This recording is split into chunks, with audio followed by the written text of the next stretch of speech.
Hi, I'm Helen Bauer, and this is the Heart of Hospice podcast. The Heart of Hospice podcast is your source for compassionate and informative discussions about hospice and end-of-life care. I'm a certified hospice and palliative care nurse with over 15 years of experience. Whether you're a caregiver, someone with a serious illness, or you simply need to know more about hospice care, this podcast is for you. Join me as we explore all the aspects of hospice, from the details of caregiving to the emotional and spiritual dimensions of end-of-life journeys. For more resources and to connect with me, visit theheartofhospice.com and find us on Facebook, Instagram, and LinkedIn. Keep listening for today's episode.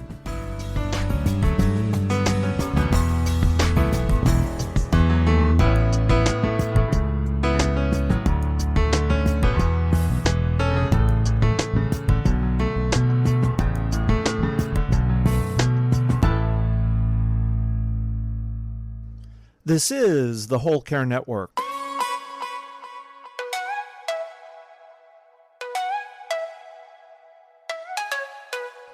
Helping you tell your story one podcast at a time.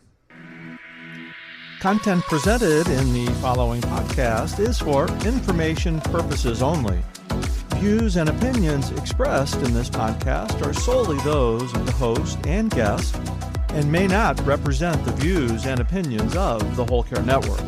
Always consult with your physician for any medical advice, and always consult with your attorney for any legal advice. And thank you for listening to the Whole Care Network.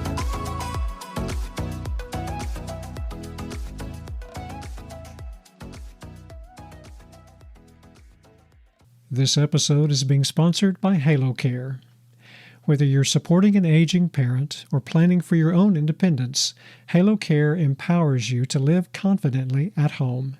From personal care and home safety to meaningful social connection, Halo Care gives you peace of mind knowing someone's always there.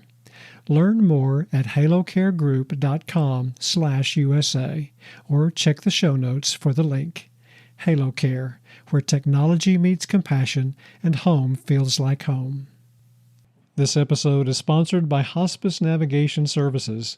When you need information about hospice, Hospice Navigation Services is here to help.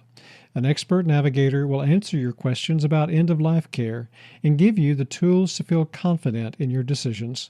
A hospice navigation session is a great way to troubleshoot your current hospice care.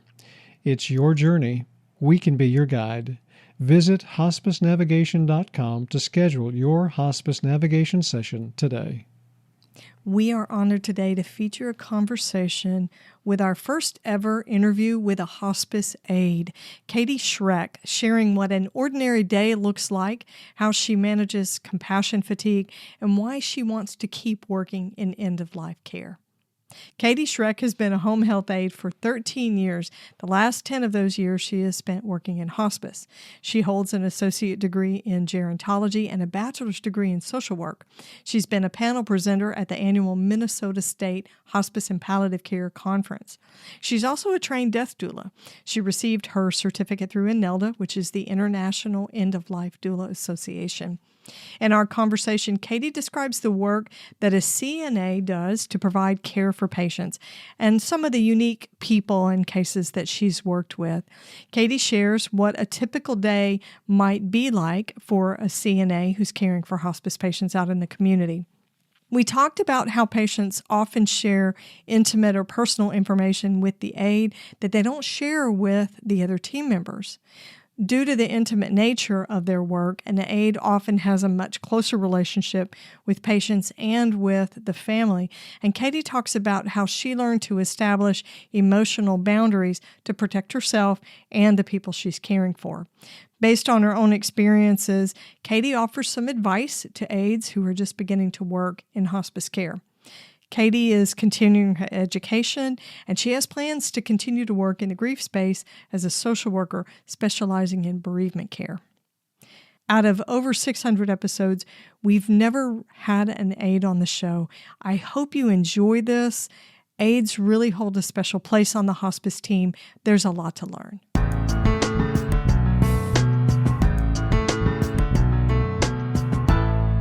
Katie, welcome to the Heart of Hospice podcast. It's great to have you with me. Thank you. I'm glad to be here. Well, we are going to start with an icebreaker, and I'm so excited because it's been a while since I played the death deck or the end of life deck, but I love using these tools. And so this is actually your first time to have played anything with have used the cards. So here we go. In my final days, my family should err on the side of... Okay, so A is over-medicating. Let me ride off into the sunset on a magical unicorn. Or B, moderation. I want to say my goodbyes but not be in pain. Or C, minimal medication. I want to be as present as possible. A for me. Yeah, so you want to ride the pink elephant.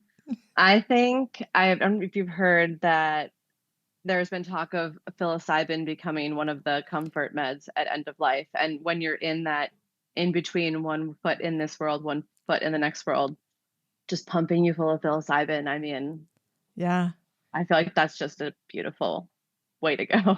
Yeah. And you know what? It's amazing. People don't necessarily think about this for themselves, but as a hospice worker, we get this issue a lot. Yes, I often find myself like telling people, their terminal illness is what's killing them. So not this medicine, but people really like have a bad experience and they blame it on the medicine, which is understandable. Yeah. I mean, people are scared of morphine. Another thing that I've heard families say is, well, we don't want you to sedate mom, dad, whoever, sister, brother, because we want them to be able to talk to us. Mm-hmm. And what that comes down to when they actually start thinking about it is that's not really about the patient. That's about the family. They want something for themselves. Yes. Yeah. And when they sit down and actually piece it out and they figure out where that's coming from, they realize they want the person to be comfortable first and foremost.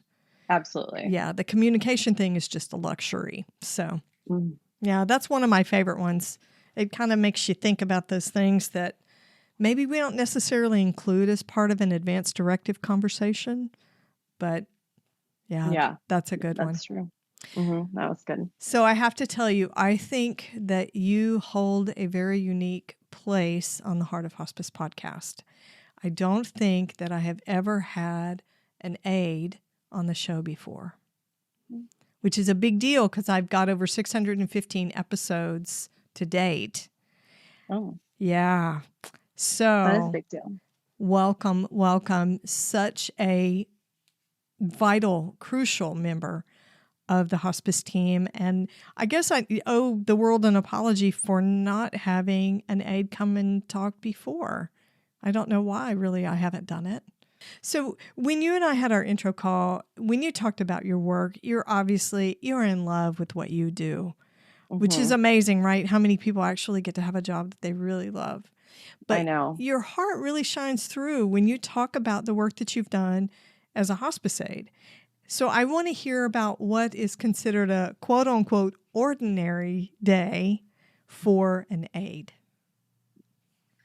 So an ordinary day, I'm going to be checking my emails and my phone first because I don't know what's happened overnight. And aides pretty much start the earliest of the team, especially if you're in a facility. You want to get there before they're going to get them up because it makes your job easier if they're just left in bed, So we're starting early, and so we need to make sure we know if someone's passed because there's nothing worse than not knowing your patient has passed and like showing up and not having received the information. Yes. So I'm always making sure I'm up to date. And then there is some steadiness, I guess, in my schedule because I'll have my caseload and I have the days I see certain people. So like on Friday, I had a patient that I always see first thing in the morning.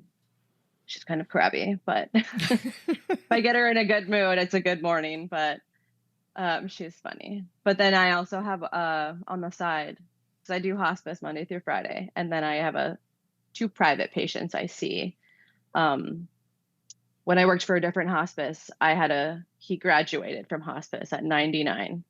Oh, So wow. his son had texted me a few weeks after that, like, do you know anybody that would give my dad a bath? And I was like, I'll do it. Like, I've already been doing it. I'm comfortable in their house. I don't always offer that, but I'm comfortable in their house. So um, I see them on the weekend or like the end of my week. So I have some time to myself on the weekend. But so I'll go see my patients for the day. And it doesn't always go the same. Some people might not be having a good day. So, I might go in the mindset of like, this is what's going to happen, but it could be a different day. And I think that's my favorite part about hospice is it's not a checklist. Like I can go into a visit and it's okay if nothing happens. Like that's what they want. And Right. I'm only there to support what they want. And if a bath feels like too much, then like that's okay. Is there anything else I can do to make you feel good? Like for a woman, I might be like, do you just want me to wash your hair? And that might be enough. So like with Right. my private patient, he wasn't feeling well. And I just cleaned up his eyes. He gets really goopy eyeballs.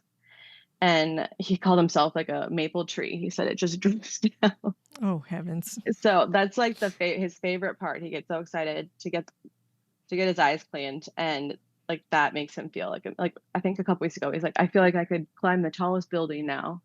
After that, like you fixed me just exactly right, and he's 101 now. So Well, and such a small thing. So I want to touch back on something you said, just to clarify for listeners. So you start off with a schedule, right, which right. almost inevitably gets changed. So Hmm. why would a patient want something different or not want to visit, not want a bath that day? What kind of things do you see? Sometimes people will have falls and they're in pain and they just don't want to deal with that, which is understandable. Someone might not be feeling well. And a lot of the times it can be even like an emotional distress with their family, with their journey. And like it's just too much energy for them to Yeah, waste. For me, right. it's a waste. You're not, I think some people think about bathing at end of life the same way that they're looking at for someone that's not dying. Like you're not having the same kind of sweat happen. You're not exerting the kind of energy you are if you're not dying. So a bath takes a lot of energy out of you. And so you want to keep your energy for what's most important for you. And if it's not the bath that day, if it's like the visit you're getting from your daughter later in the day, like I respect that, I honor that, but is there anything you want me to do, like, or a shave, even a shave for like a man, I'll offer that Right. because a man loves a fresh shave, and that's enough to make them feel good for their visit and have the energy for their visit. So you're modifying quite a bit. If a patient says, I I just want to do my hands and my feet, or you got a bed-bound patient that's not having a great day, you just do peri-care. Yeah. Things like that. Yeah, just hit the Yep. high spots. Yeah, I got you. Yeah. Whatever will make them feel good, I'm there to help if there's anything I can do, even Right, like reposition them. right. And that's all in a day's work for an aide, is to reposition. You're changing linens along the way, that sort Yes. of I never thing. thought I'd be Yes. changing so many sheets, Oh, my goodness. making so many beds. But my first hospice mentor, my first hospice nursing director taught me that being clean is part of being comfortable. And Hmm. so nurses are using the medications. Your chaplains or spiritual counselors are providing spiritual guidance and grief support, and social workers are dealing with anticipatory grief. So aides are Hmm. providing their version of comfort care, which is to keep the body clean. Yeah. And honestly, it depends too on the patient, like, especially a younger patient. Like, that's so important to them because they were just doing that for themselves. Yeah. They haven't lived this very long life where they've even considered this happening. And now it's happening at like 43 or something. Yeah, it's an interesting switch and change in the independence. Yeah, it's a big dignity thing. Yeah, yeah. As an aide, you spend more time with patients and families for the most part than the Mhm. other people on a team. Just because, we see an aide can provide a bath anywhere from as little as 1 day a week to 7 days a week if it's somebody who's Mhm. bedbound and incontinent. How does that affect your role on the team? how does it affect your position on the IDT? I feel like I have always wondered how nurses get their goals for Medicare without an aide, because we're really seeing them declining in the moment. Like, we're seeing them ambulate in and out of the shower. Is it harder for them this week than it was last week? A nurse isn't going to see that. Their family might not even see that. Their family might see that and need me to validate that. Yeah.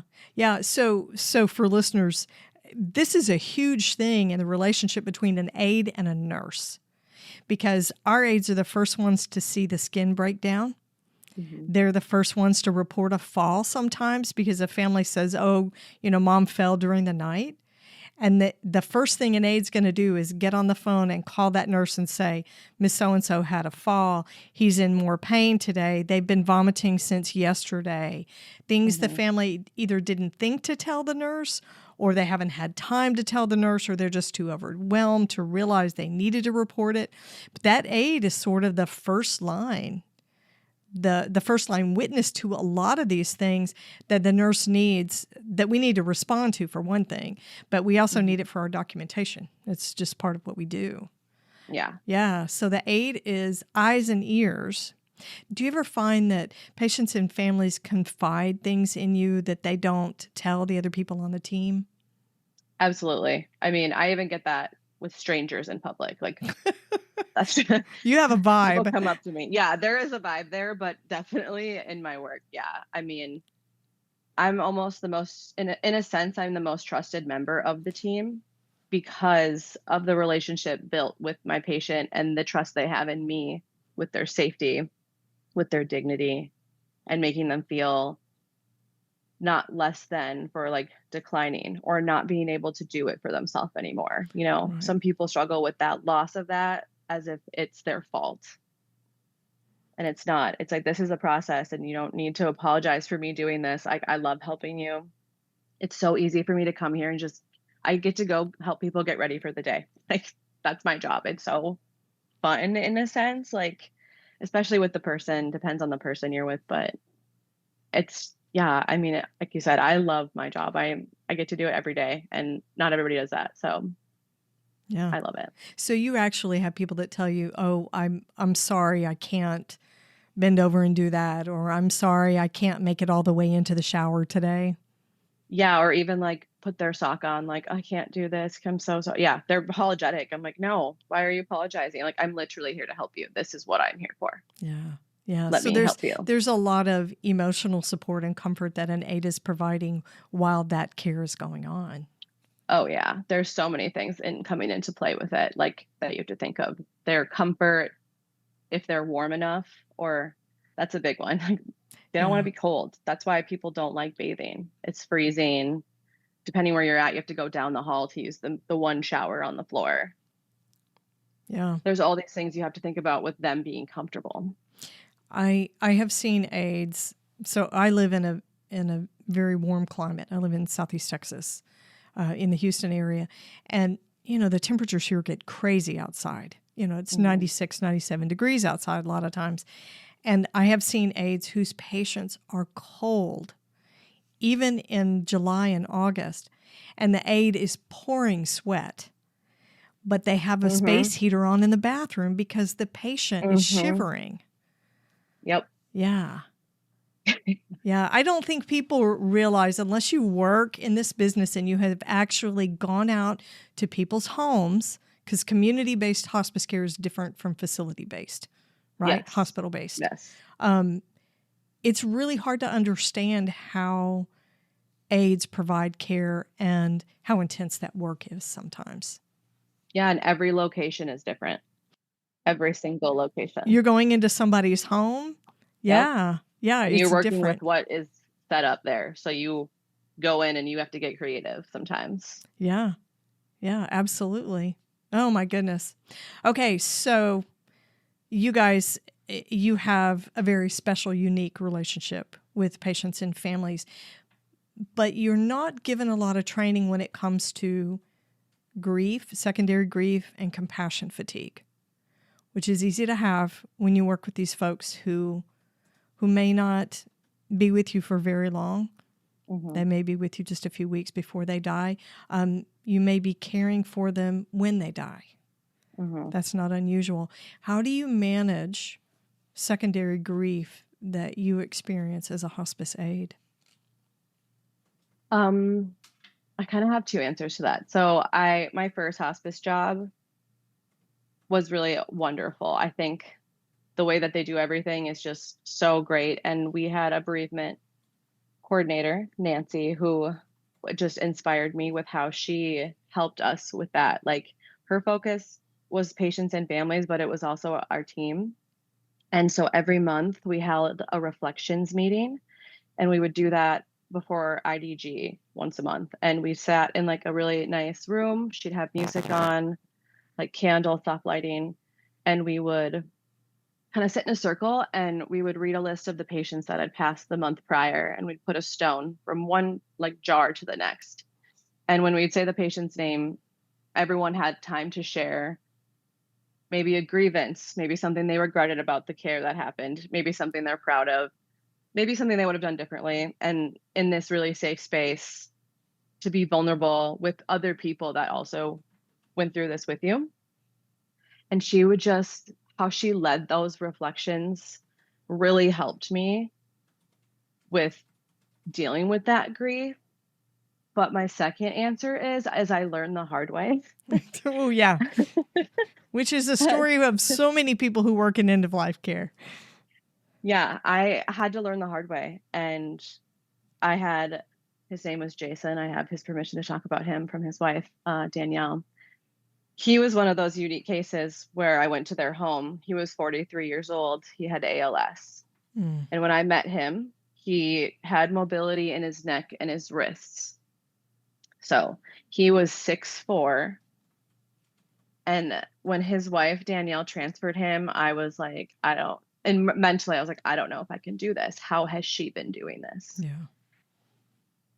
She picked him up. I couldn't believe it. I was in awe, and she was amazing. She'd been doing this the last 4 years. I think he lived with ALS for 5 years total, from diagnosis to his death. And the way that we had to get creative with him, and he was the most wonderful man, the most beautiful man inside and out, and like 44 years old when he died. He was my patient, I think, for 11 months. So I was devastated. Everyone on our team had a bond with this family that we maybe have never had with other patients. So I wasn't the only one that was really invested in them. And they had 2 young children too. And just, Danielle is amazing. And it was really hard for me. So I saw him the day before he passed, and I was going to California for a trip. And I said, you better be here when I get back. And he passed the next day. And she called me, his wife called me sobbing. Like, actually, I think she told me I was the first person she called. And it just destroyed me. It was really hard. I actually took a break. I quit hospice for about 9 months, worked in an oncology clinic, really missed hospice, really learned boundaries on how to protect myself. Yeah. And so I went back, and losing Jason and that loss really set me up for success now with the boundaries that I have. But I don't have any regrets about it. His wife's one of my best friends now. It's been 8 years since he passed. She's one of my best friends. We're very close. Their kids are still very close to me. Like, yeah, I learned the hard way without regret. Would do it again. He was one of my favorite people. We talk about him all the time. He passed in 2018. I had a very hard loss in 2020. My first partner passed away in a helicopter crash. He was 30 years old. And her and I have a bond where we've lost someone in that sense. And you don't always have that with someone. So Jason, really, he's helped me with my boundaries. He got me a best friend and a really like beautiful experience. And that's kind of what inspired me to go to bereavement, is losing Ryan. and how I grieved, and my grief was so intriguing to me. And that's kind of what led me in that path. So, Yeah, and I would venture to say that almost every end-of-life worker has had a Danielle and a Jason, right? Because I had them. You kind of have to fall on your face with your boundaries and then realize I want to keep doing this work, so I can't do this every single time I am working with a patient. Yep. Yeah, you'll never make it out. It's completely unhealthy. But Totally. I've had my experiences like that too, and realized afterwards, there were all these red flags. I couldn't see them at the moment, but then afterwards, I'm like, oh, that was not a good choice for me. And so you learn how to build professionalism in with it and balance that with compassion. It's not that we don't care. It's that to create healthy expectations and habits in the whole group, which means the patient, the family, the caregivers, and ourselves, we stick to what we're supposed to be doing so that everybody stays healthy, everybody stays connected appropriately. And to me, if you do that, it's part of the service that we provide. It's part of the care. Yeah. It's to protect the families too. Yeah, it truly is. It's healthy for everybody all the way around. But I do think there's a balance. I do think there's a balance to it. One of the things that I think is special about our hospice aides is they're going from patient to patient to patient to patient. When somebody dies and you find that out on your schedule, your email, first thing in the morning, you may be given another patient before the end of the day. There's not really much of a pause for you to have time to reflect and deal with the loss because, to be honest, these losses belong to us as well as end-of-life workers. Not in the same way as if we were caregivers, right? We are not a bereaved family member. But it's still a loss, and aides, I think, get less time and less support. So I love it that you were doing these reflection groups with your bereavement coordinator. Yeah, I brought that to future jobs too. I think it's such a beautiful practice. It's a way to honor your feelings and the patient. Yeah, in a place where you're with other folks who understand the perspective of being a professional caregiver and dealing with those emotions. I love that.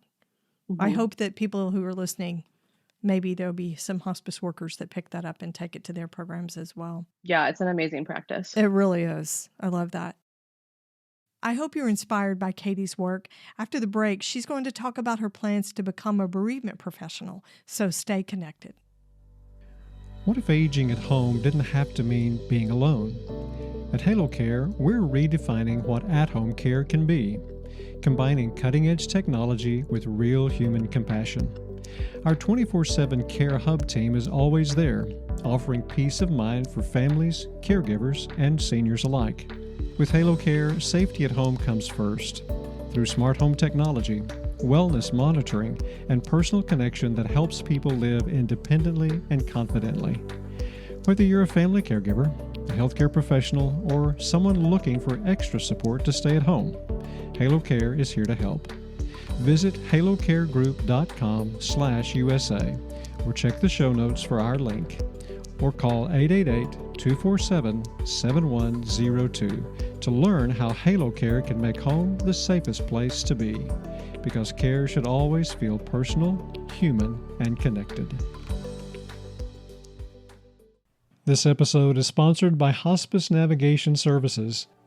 If you or someone you care about is dealing with a life-limiting illness, you need a guide. Hospice Navigation Services is here to help you get the best end-of-life care possible. We understand the importance of personalized, experienced support. Hospice navigators provide one-on-one support over the phone or through video calls to guide you every step of the way. They'll answer your questions, explain what hospice care looks like, and give you the tools to feel confident in your decisions.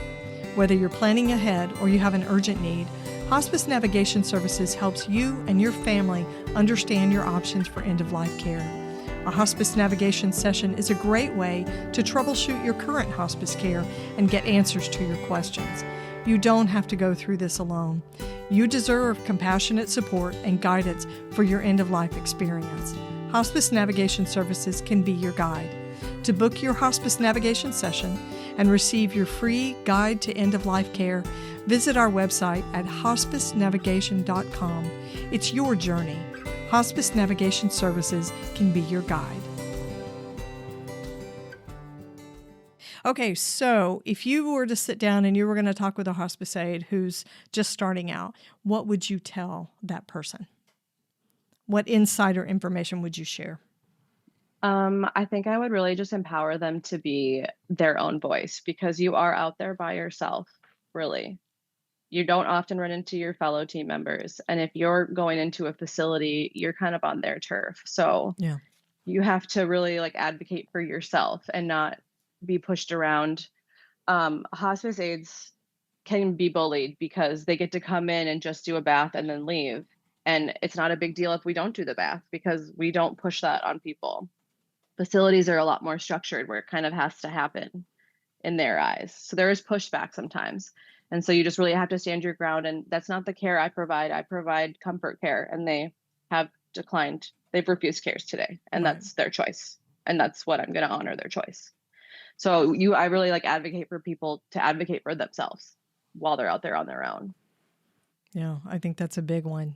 I like that.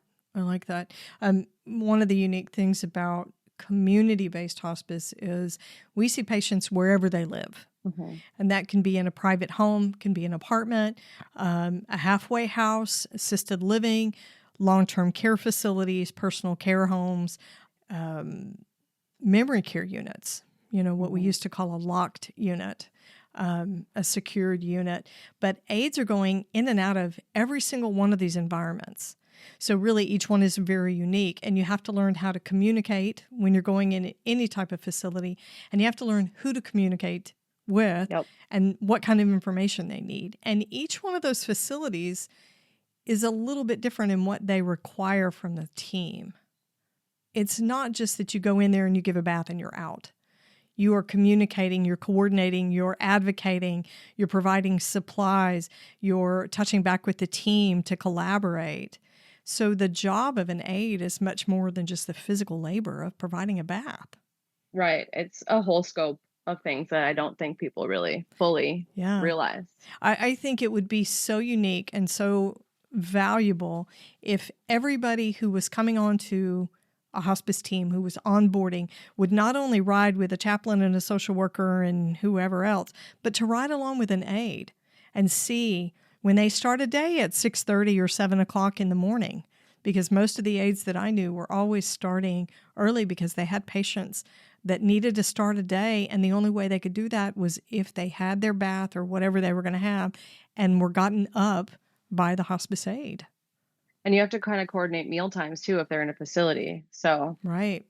you're also working around that. Yep. Yeah, that's an interesting point. Yeah, you're kind of at the mercy of other people's schedules and routines. Yes, it's your patients, the facilities, meal times, your other patients' schedules and their priorities, and Yeah. you have to be very flexible. So there is some structure to it, but you need a lot of flexibility too. Yeah. So you start off with your schedule for the day, but it never ends up looking like that at the end of the day, right? It's always changing. Not really. Yeah. Mhm. Yeah. But then there's also the perks of that, you do have that flexibility. Right. And I always liked being out of the office, and I guess I kind of liked it that every day wasn't exactly the same. Yeah, that's also what I like about it. But then I also have control of my day too. Yeah, So, I can say, well, I'm going to try to see this person at 10 a.m. and then I'll see this person at 2 in the afternoon. And, I could flex it a little bit as I needed to. I did like that part. yeah. So one of the things that we see in hospice care is that a family has been providing personal care for their person.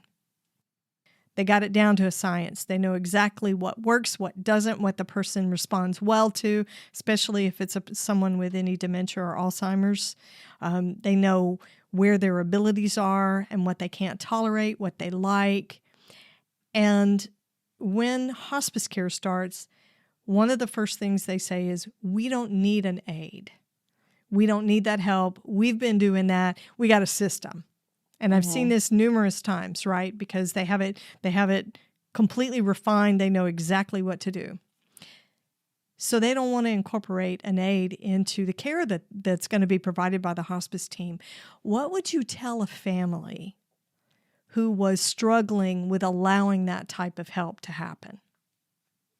My first go-to is to say, now you get to be the husband and not the caregiver. Or now you get to be the daughter and not the caregiver.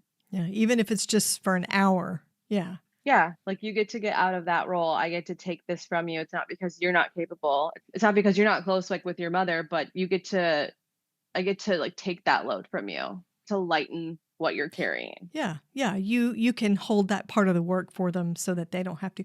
Well, what if they tell you, we have this system and she's used to me doing this and he understands how I do things. And so they don't really want to throw a wrench into this system that they have. Sure. What would you tell them about that? Because this is something I've seen a lot in hospice, and I really want to encourage families to, somebody who might be listening, to allow an aide to help. I've definitely come across that, and how I start with that as I say, can you show me your routine? Maybe there's a way I could show you to do something easier or, different, or so then I'll have them like lead me through their process. And then maybe I'll tell them a way to do it differently. Like I learned a trick with a brief where you can put on a new one without taking the pants fully off. Someone taught me that one day when I worked at like an adult day center. And so I will do that. And sometimes people just don't think about certain things like standing up to pull up your underwear. Some people will stand up to pull up their underwear, stand up to pull up their pants. But I do it all at once because I'm not going to make somebody keep getting up and down, up and down. And right. Because I've been doing this the last 10 years, a family member might not even have thought of that. Well, sure. They're overwhelmed and it takes a lot of energy to do all of it. Yeah. And I've just seen it all. I've got tricks that you might not have thought of, and I want to make this as easy as possible for you. But also, I could start coming to help you. And if I notice something that maybe you don't notice, we can both be another set of eyes. Right. I think that's super important. Having another set of eyes in there with that patient and that caregiver, that's so valuable. It's just another layer of support. Absolutely. Yeah. And like the skin being the biggest issue and the quickest thing to change. And we know their bodies. Like I would notice if something was different on my patient, probably quicker than I would notice if something was different on my own skin. Yeah. If there's bruising or there's skin breakdown. Yeah. And that is one of the really important things that an aide is doing when the bath is being given or the shower is being helped with. Because you guys do standby assist for a shower all the way across to, taking care of everything in a bed bath. But yeah, you're not just washing, you're looking, is there skin breakdown? Are there any injuries that need to be reported? Are there contractures that are starting to happen? Is there limited range of motion that's happening? And all that gets reported. Which I think caregivers, it's kind of like not being able to see the forest for the trees, Yeah. And it's because they're overworked, overwhelmed, grieving, you name it. Absolutely. So, okay, you want to work in bereavement care. Kudos to you for that, by the way. Grief space is such an important place to work. You have a social worker degree now, and you're working to further that in grad school. And you want to work in bereavement care when you're done. What draws you to work in the grief space? It's not an easy place to work. Yeah. Like I said, like my own experience with my loss of Ryan, like I've had loss before that, but this was such a different type of loss, sudden, very unexpected. I mean, and he was so young. And it was during COVID, like peak COVID. So it was just such a interesting journey and ebb and flow. And I was just so intrigued by how I grieved then and how I still grieve now, and how people really don't talk about the grief process. Like we talk about the dying process, but we don't talk about the grieving process. So my own journey with that and the support I got from my friends and just like how to support a grieving person, like it's just so cool to me. It's like just the coolest thing. I love it. It's so amazing. I don't know how to explain it, but it's so intriguing. Yeah. And a beautiful thing. Like you're only having so much grief because you loved someone so much. Like that's a beautiful thing. I love it. Tell me, what was the most valuable thing, the most comforting thing that anybody said to you when you were grieving your partner's loss? God. I honestly don't even know. I don't know if it was anything that was said, but it was the way that like my friends just showed up for me. Like I found out he died at like 10 o'clock at night. I was like asleep. I woke up to like my Fitbit vibrating and his cousin calling me. And my friends just showed up. And that is really like, we were on the same lease and I had just moved out 2 months before to live with my partner at the time. So I had to be responsible for the house. Mm. And again, this was during COVID. Like everything was closed. You couldn't even go into a gas station to use the bathroom unless you were a healthcare worker. Like I would beg people, I'd beg, please, like I'm in scrubs. Like, can I please use the bathroom? Right. So emptying a house was so difficult. And my friends were there every single day with me doing that. And showing up for me every year on his anniversary and like the traditions that I want to do to honor him. They're there every year for it. Like he was a skydiver as well.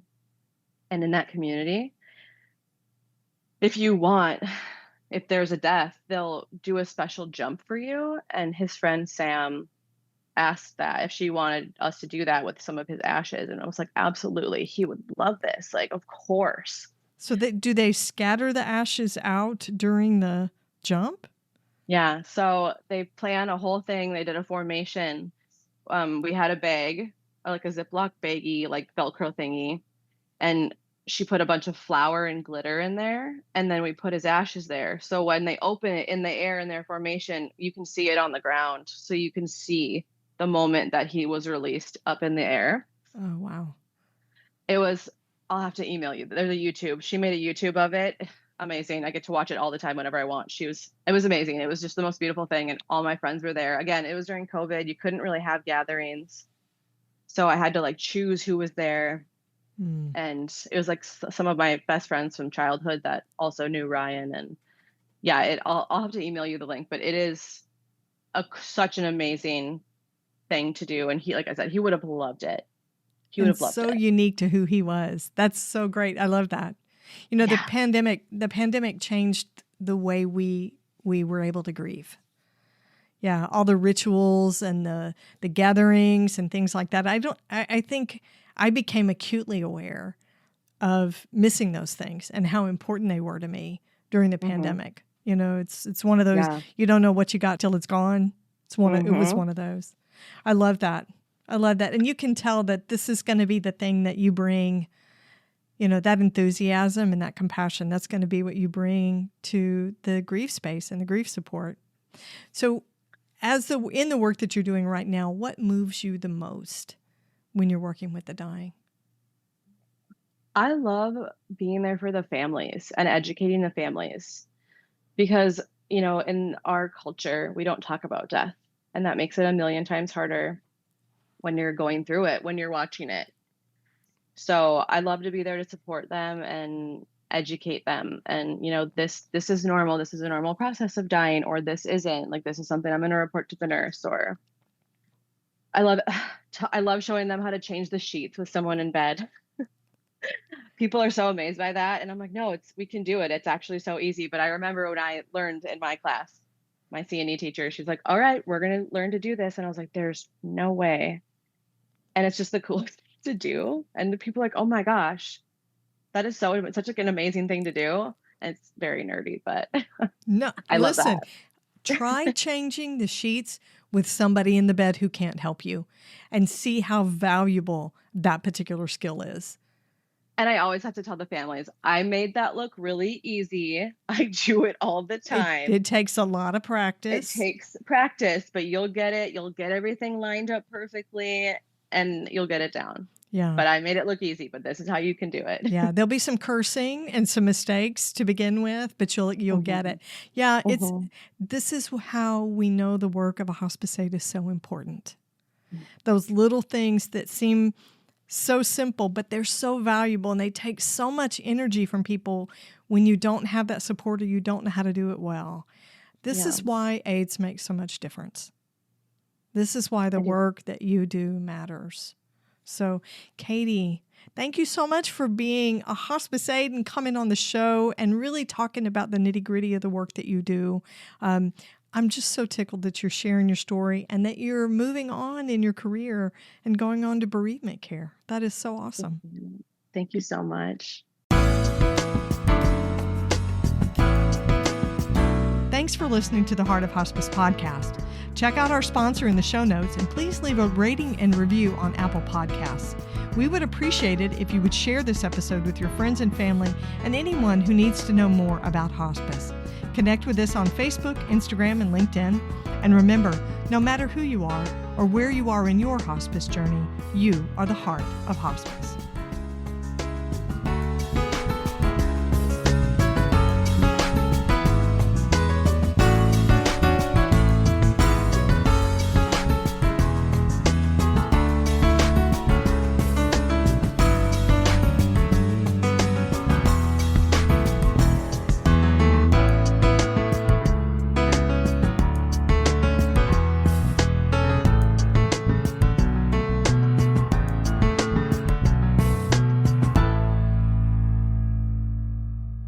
This is the Whole Care Network.